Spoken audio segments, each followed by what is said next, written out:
जय शनिदेव। प्रिय दर्शकों, मैं राजेश जोशी आपका ज्योतिष जागृति केवल सत्य कार्यक्रम में आज फिर से स्वागत करता हूं। प्रिय दर्शकों, जैसा कि आप जानते हैं, हमारी कुछ दिनों से बहुत ही इम्पोर्टेंट योग को लेकर चर्चा चल रही है, राहु देवता और मंगल देवता के अंगारक योग को लेकर के। और बहुत सारे लोगों ने आपने फीडबैक दिया, आपने बहुत कुछ इसके बारे में जाना, इसके बारे में समझा। और मैं आपको ये विस्तृत जानकारी देता हुआ बता दूं, आप में से किसी का भी अगर एपिसोड ये देखना रह जाए किसी भी टेक्निकल प्रॉब्लम की वजह से या लाइट की वजह से या केबल की वजह से, तो कृपया आप YouTube पर जाकर इस प्रोग्राम को देख सकते हैं। हमारा डेली का प्रोग्राम YouTube पर भी अपलोड हो जाता है और आप जानते हैं हमारे प्रोग्राम रिपीट्स नहीं होते, आप YouTube पर जाकर के ही उसे दोबारा देख सकते हैं। अगर आप देखना चाहें तो इस विद्या से सही लाभ ले सकते हैं। हम इस श्रृंखला को कंटिन्यू करते हुए, कल तक हमने बात की थी सिंह लगन की कुंडली के बारे में, आज उसी श्रृंखला को कंटिन्यू करते हुए बात करते हैं कन्या लगन की कुंडली के बारे में। कन्या लगन की इसलिए बनी क्योंकि पहले भाव में ही 6 नंबर लिखा है, 6 नंबर कन्या राशि होती है। कन्या राशि के स्वामी ग्रह बनते हैं बुध देवता। ये मैं इसलिए भी छोटी छोटी विस्तृत जानकारियां देना जरूरी समझता हूं प्रिय दर्शकों कि अब बहुत सारे दर्शक YouTube के माध्यम से भी हमसे पूरी दुनिया में से जुड़ते चले जा रहे हैं, तो कृपया इस बात को विस्तृत रूप से नोट करते चले जाइए, ताकि आहिस्ता आहिस्ता अगर आप इस प्रोग्राम को रेगुलर देखते चले जाएंगे तो बहुत ज़्यादा गलत फहमियों से निकल पाएंगे और कुंडली के विवेचन के सही नज़दीक पहुंचते चले जाएंगे। तो ये कन्या लगन की कुंडली बनी प्रिय दर्शकों। कन्या लगन में राहु और मंगल का अंगारक योग। कन्या राशि के स्वामी ग्रह बुधदेव बनते हैं। बुधदेव ने मंगल देवता को क्या दिया? बुधदेव ने मंगल देवता को तीसरे घर का मालिक बनाया। तीसरा घर छोटे भाई बहन, पराक्रम, छोटी मोटी यात्राएं, फजूल की मेहनत, भागदौड़ का घर मालिक बनाया। और मंगल देवता को 8वें घर का मालिक बनाया। ऑब्स्टेकल, टेंशन, मृत्यु, डिप्रेशन, एंजाइटी, बनते बनते काम बिगड़ना, परमानेंट लॉस, ससुराल पक्ष, इन सब घरों का मालिक मंगल देवता को बनाया। तो मंगल देवता तीसरे भाव के मालिक बने और 8वें भाव के मालिक बने और लग्नेश के अति शत्रु होने की वजह से इस लगन कुंडली में अति मारक ग्रह बने। और प्रिय दर्शकों, अगर मंगल और राहु का अंगारक योग लगन में ही पड़ा होगा तो यहां पर कहा ये अंगारक योग ही जाएगा, लेकिन यहां राहु की दशा अंतरदशा सदैव आपको पॉजिटिव फल देती मिलेगी और मंगल की दशा अंतरदशा सदैव आपको नेगेटिव रिजल्ट देती मिलेगी, क्योंकि मंगल देवता इस लगन कुंडली के सबसे ज्यादा अशुभ ग्रह माने जाते हैं, अति मारक ग्रह माने जाते हैं।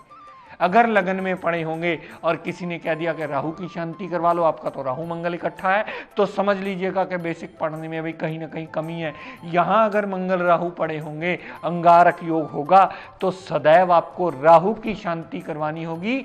यहां माफ कीजिएगा, मंगल की शांति करवानी होगी जो अति मारक ग्रह है, और ताकि राहु अपनी दशा अंतरदशा में पूर्णतः अच्छे फल दे पाए, क्योंकि राहु अति मित्र के घर बैठा है और अच्छे भाव में बैठा है। तो राहु और मंगल में अंगारक योग बन गया, लेकिन शांति किस ग्रह की करवानी है? ये लगन कुंडली टू लगन कुंडली वेरी करती है, ये भाव टू भाव भी वेरी करता है। दर्शकों, अगर राहु मंगल दूसरे भाव में पड़े होंगे, दूसरे भाव में पड़े होने से राहु देवता भी अपने गुरु के घर में, अपने मित्र के घर में, उनके घर में चले गए हैं और मंगल इस लगन कुंडली का अति मारक ग्रह बन गया है।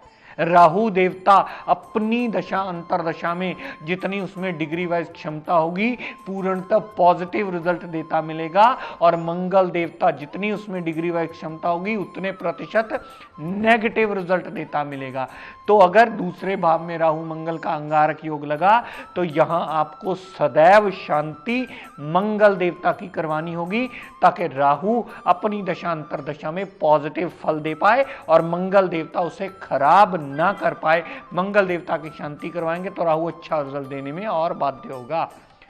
दर्शकों, राहु मंगल अगर चौथे भाव में आ गए, धनु राशि के राहु देवता साथ में मंगल देवता पड़े हों, यहां अंगारक योग बहुत भयानक रूप ले लेता है, क्योंकि दोनों ही ग्रह पूर्णतः अपनी दशा अंतरदशा में आपको नेगेटिव रिजल्ट देने में बाध्य सिद्ध होते हैं। यहां प्रॉपर अंगारक योग की शांति करवानी होगी, ताकि ना तो आपको राहु की दशा अंतरा बहुत ज्यादा खराब कर पाए, ना ही मंगल की दशा अंतरदशा बहुत ज्यादा खराब कर पाए, क्योंकि चौथे भाव में अंगारक योग आने का मतलब होता है जब भी राहु की दशा अंतरदशा चलेगी आपको चौथे भाव संबंधी सारे नेगेटिव रिजल्ट मिलेंगे।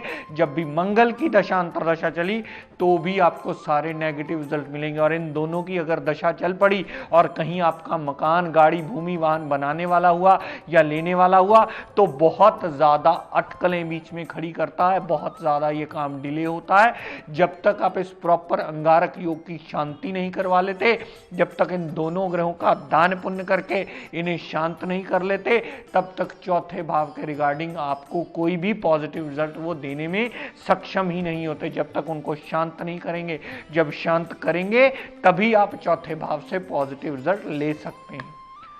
दर्शकों, मंगल राहु अगर पंचम भाव में मकर राशि यानी कैप्रिकॉर्न राशि के पड़े हों, यहां पर कहा यह फिर अंगारक योग ही जाएगा, लेकिन राहु देवता अपने अति मित्र के और कुंडली के मूल त्रिकोण भाव में पड़े हैं। यहां पर राहु देवता अपनी दशा अंतरदशा में पूर्णतः पॉजिटिव रिजल्ट देता मिलेगा, लेकिन मंगल देवता जो कि अष्टमेश होकर के उच्च का हुआ है, अपनी दशा अंतरदशा में सदैव आपको अशुभ फलकारी होगा। जब भी मंगल की दशा अंतरा चल पड़ी आपको मृत्यु तुल्य कष्ट देगी। जितना मंगल में डिग्री वाइज बलाबल होगा उतने नेगेटिव रिजल्ट आपको अवश्य देगा। संतान को कष्ट, संतान से कष्ट, पेट में प्रॉब्लम, लव रोमांस में नाकामयाबी, अनसर्टेन लॉस, ये सारी नेगेटिव रिजल्ट्स मंगल देवता की दशांतरा में मंगल देव आपको देंगे। लेकिन राहु की दशा अंतरदशा, क्योंकि वह अपने अति मित्र और पंचम भाव में बैठा है, राहु की दशा अंतरा सदैव अपने पॉजिटिव रिजल्ट देने में आपको बाध्य होगी। तो यहां राहु की शांति कभी नहीं करवानी है, क्योंकि वह मकर राशि में अपनी मित्र राशि में बैठा है। यहां मंगल जो अति मारक ग्रह बना है, यहां मंगल देव की शांति करवा करके ही राहु को और ज्यादा पॉजिटिव रिजल्ट देने में बाध्य करना होगा। दर्शकों, मंगल राहु अगर सप्तम भाव में पड़े हुए, यहां पर अंगारक योग बहुत भयानक रूप ले लेता है, क्योंकि दोनों ही ग्रह मारक बन जाते हैं। मंगल इस लगन कुंडली का अष्टमेश और लग्नेश का शत्रु होने की वजह से, और राहु देवता अपने अति शत्रु की घर में जाने की वजह से अंगारक योग का पूर्ण नेगेटिव प्रभाव मिलता है। तो जब भी मंगल की दशा अंतरदशा चलती है वो भी हमें नेगेटिव रिजल्ट देती मिलती है।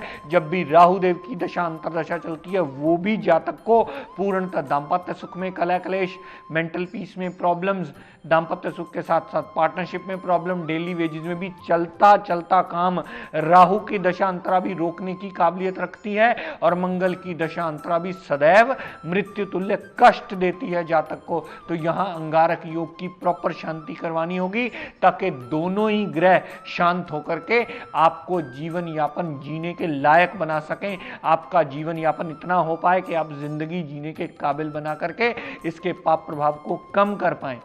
क्योंकि सप्तम भाव है प्रिय दर्शकों, यहां न तो कभी राहु अच्छा फल देने वाला है, न कभी मंगल अच्छा फल देने वाला है, क्योंकि दोनों ही ग्रह मारक बन गए हैं। ये बात आपको सदैव स्मरण रखनी होगी। लेकिन प्रिय दर्शकों, यही युति अगर कुंडली के नवम भाव में पड़ी होगी, नवम भाव में राहु देवता वृष राशि के उच्च के हो जाते हैं, और यहां भी राहु मंगल की युति को देख करके किसी ने कह दिया कि आप तो जी राहु की शांति करवा लो, क्योंकि राहु मंगल का अंगारक योग लगा है। रहा कभी भी अगर यहां नवम भाव में राहु देवता और मंगल की युति बनी हुई, अंगारक योग से कहा जाएगा, लेकिन यहां पर शांति मंगल देवता की होगी। राहु की शांति कदापि किसी कीमत पर नवम भाव में नहीं होगी, क्योंकि राहु अपनी दशांतरा में पूर्णतः पॉजिटिव रिजल्ट देने में आपको बाध्य हो गया है। अगर इस बात को आप विस्तृत रूप से पहली दूसरी बार ना समझ में आ पाए ये बात, तो किसी विद्वान की आसपास मदद लीजिए। ये जानिए कि आपकी कुंडली में क्या राहु मंगल का अंगारक योग है, तो आपको शांति किस ग्रह की करवानी है। अकेले राहु मंगल का योग डिफाइन करके राहु की शांति का बोल देना, यह बात पूर्ण शास्त्र सम्मत नहीं है। अगर नवम भाव में राहु मंगल होगा तो सदैव मंगल की शांति करवानी होगी, तब आपको राहु की दशांतरा सदैव पॉजिटिव फल देगी और मंगल की दशांतरा सदैव ही नवम भाव में पड़ा हुआ आपको कष्टकारी निकलेगा, क्योंकि वह अति मारक ग्रह है इस कुंडली। यही युति प्रिय दर्शकों अगर दशम भाव में आ गई, मंगल और राहु देवता की युति, राहु देवता अपनी दशा में सदैव आपको पॉजिटिव रिजल्ट देने में बाध्य होगा, क्योंकि केंद्र में आ गया है और उच्च का हो गया। लेकिन मंगल की दशा अंतरदशा आपका चलता चलता काम रोक सकती है, आपकी हेल्थ में प्रॉब्लम दे सकती है, माता गाड़ी भूमि वाहन से प्रॉब्लम दे सकती है, और आठवीं दृष्टि जो पंचम भाव पर डाली संतान को, और संतान से कष्ट होने का योग भी बनता है। तो मंगल देवता दशम भाव में पड़े हुए सदैव अशुभ फलकारी होंगे, और यहां भी अगर राहु मंगल का अंगारक योग बना तो आपको शांति सदैव मंगल देवता की करवानी होगी, ताकि राहु अपना पूर्णतः अच्छा फल अपनी दशा अंतरदशा में दे पाए और आपका जीवन यापन सही दिशा में आ पाए, और आपका मंगल देवता की शांति करवाई हुई आपके कामकाज में जितनी भी अटकलें हों, जितनी भी मुश्किलें हों, चल रही प्रॉब्लम्स हों, वो आपको दूर करके जीवन जीने के लायक बना पाए। दर्शकों, अगर राहु मंगल 11वें भाव में पड़े हुए, 11वें भाव में पड़े होने से राहु देवता चंद्रमा के घर गए हैं और मंगल देवता अष्टमेश होकर के 11वें भाव में आ गए हैं। एक तो मारक ग्रह ऊपर से नीच का हो गया, और राहु देवता भी अपने अति शत्रु के घर चले गए। यहां पर अंगारक योग बहुत ज्यादा भयानक रूप ले लेता है। जब भी मंगल की दशा अंतरदशा चलती है तो लाभ को नील करने की काबिलियत मंगल देव अपने अंदर रखते हैं, और राहु देवता भी जातक को इतना खपाते हैं कि मेंटली डिस्टर्ब तक कर देते हैं। जातक जल्दी डिप्रेशन में भी आ जाता है, जातक बहुत ज्यादा खपने के बाद भी अपने रिजल्ट्स में आउटपुट नहीं निकाल पाता। तो भाव बदलने से यहां पर आपको राहु की भी शांति करवानी होगी, मंगल देवता की भी शांति करवानी होगी। दोनों की ही चल रही दशा और अंतरदशा आपको कष्टकारी निकलेगी। यहां प्रॉपर अंगारक योग की शांति करवा करके ही आप इसके नेगेटिव रिजल्ट्स में कमी ला सकते हैं। इस बात का अगर आपने ध्यान न दिया प्रिय दर्शकों कि आपका कौन से भाव में वो योग बना है और दोनों ग्रहों में से कौन सा ग्रह आपको अच्छा रिजल्ट देने वाला है और कौन सा ग्रह खराब रिजल्ट देने वाला है, तब भी आपको सही विवेचन के नजदीक ये चीज नहीं जाने देगी। सही विवेचन अगर करना होगा तो सबसे पहले लगन कुंडली देखिए, उसके बाद जहां भी मंगल और राहु का अंगारक योग बने उस राशि को देखिए कि किस राशि में किस भाव में बना है। हो सकता है वहां मंगल अच्छा फल देने वाला हो सकता है वहां राहु अच्छा फल देने वाला हो सकता है दोनों ही ग्रह नेगेटिव फल देने वाले हो सकता है दोनों ही ग्रह पॉजिटिव फल देने वाले हो, जैसे मैंने पिछली लगन कुंडलियों में भी आपको सिंह लगन तक बताया। तो इस बात को सदैव स्मरण रखिएगा कि दो ग्रहों की अगर युति इकट्ठी है तो योग तो कहा जाएगा, लेकिन उसमें से शांति किस ग्रह की करवानी है और किस दूसरे ग्रह से अच्छे रिजल्ट देने हैं। क्या आपको दोनों ग्रहों की शांति करवानी है? अगर राहु मंगल का योग है तो क्या मंगल की शांति करवानी है? क्योंकि मैंने अक्सर जितने भी लोग हमसे मिलने आते हैं, राहु मंगल योग है जी, हमने तो राहु की शांति करवा ली। तो जब मैं पूछता हूं भाई राहु की शांति क्यों करवा ली, वो तो उच्च का पड़ा है, अगर दशम भाव में उच्च का अच्छा पड़ा तो उसकी शांति क्यों करवाई? फिर उनकी बात समझ में नहीं आती। मेरे भाई यहां आपको मंगल की शांति करवानी होगी, यहां राहु मारक नहीं हुआ है, यहां मंगल मारक हुआ है, क्योंकि राहु तो दशम भाव में बैठा उच्च का हो गया। फिर वो असमंजस में पड़ जाते हैं, सर ये तो हमें किसी ने बताया ही नहीं।